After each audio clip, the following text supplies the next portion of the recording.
Exterior, city streets, day. Yummy. Sonic the Human struts down the streets, a cigarette hanging from his mouth. His clothes are heavily gothic, and his hair is dyed an obnoxious shade of red.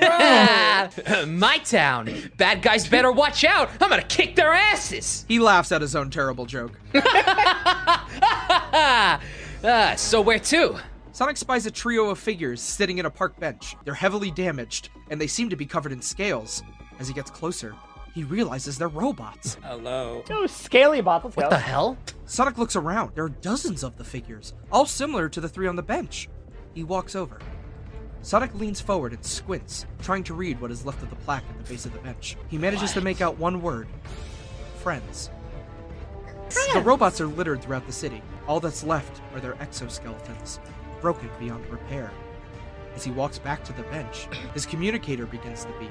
He flips it open. Shadow, why aren't you at the base? Not Shadow. You got the wrong number. Screw off. Actually, I don't think I have. The camera pans out, revealing dozens of these robots scattered throughout the city. Vector, it's Sonic. Shadow's on a different line. Is there something I can help you with? Actually, yes. I'm sending you a video of what we saw in the news. We need your help identifying it. The video footage begins to play on the small screen of the communicator.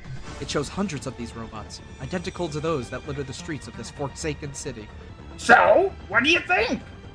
This is definitely the work of the... A tremor shakes the earth, knocking the communicator from Sonic's hand. He scrambles to recover it. Shit! What the hell was that? An aftershock, probably. We're on the outskirts of Station Square. You're still at that bench? Yeah? Stay there. We'll come to you. The communicator line closes. Sonic pockets the device and sits down on the bench. On top of the robots, I guess. From out of view, we hear Amy's voice call to Sonic. Sonic! She runs up to his side, panting. Please, stay here. This is no place for someone like you. Her voice trembles. It's clear she's terrified of what lies ahead, but feels obligated to see it through. Sonic sighs. He feels he has no choice but to help the girl. He takes her hand in his, not knowing whether or not she'll accept his assistance. Amy, what are you talking about? Of course I'll help. You will? Sonic nods, smiling at her. She gives him a big hug. Oh, thank you. I promise I'll do everything I can to help you, too. He chuckles to himself, amused by her naivete. If she only knew the things he's seen.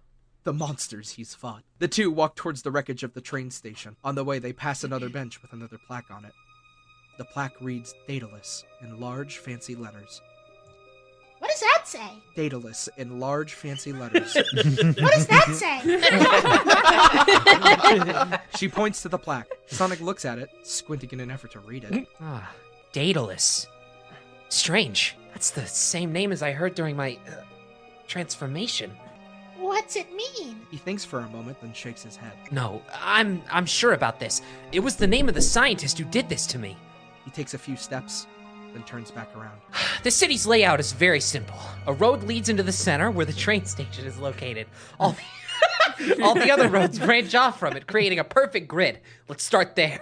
They continue walking. The sun beats down on them, and soon they find themselves drenched in sweat. Yeah. Nasty. As they walk, strange noises sound in the distance. Occasionally, a strange person walks by, staring at them with dead eyes. There's something very strange about the city. It's as if it's not quite real. As if the inhabitants are all nothing more than ghosts. I am a ghost. Well, they did get killed in the last episode. Yeah, they all died. They reach the train station. In the end of the road, in front of them is a short wall, and then the tracks beyond it. Nothing else is in sight. This is it. She sighs and wipes her forehead with the back of her sleeve. A moment of silence passes between them. I have to leave now. Sonic nods. He doesn't try to convince her to stay, or even say goodbye. He knows it's for the best.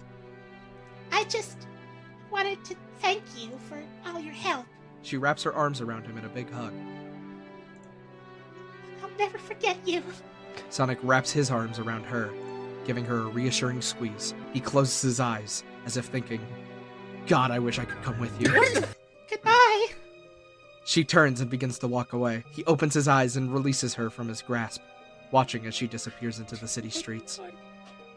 Sonic turns back around. He looks down at the plaque on the bench. The same bench she is sitting on. This bench is in a bad He picks up the plaque and reads it. He looks at the bench. The plaque is gone now. He rubs his eyes and looks again, but it's still gone. Daedalus. Who was he? Why did he do this to me? Sonic tries to recall the night he transformed into what he is now. He tries to recall where his name, Daedalus, came from, and how it entered his mind, how it became the key to his confusion. But nothing's there. It's all black. Darkness.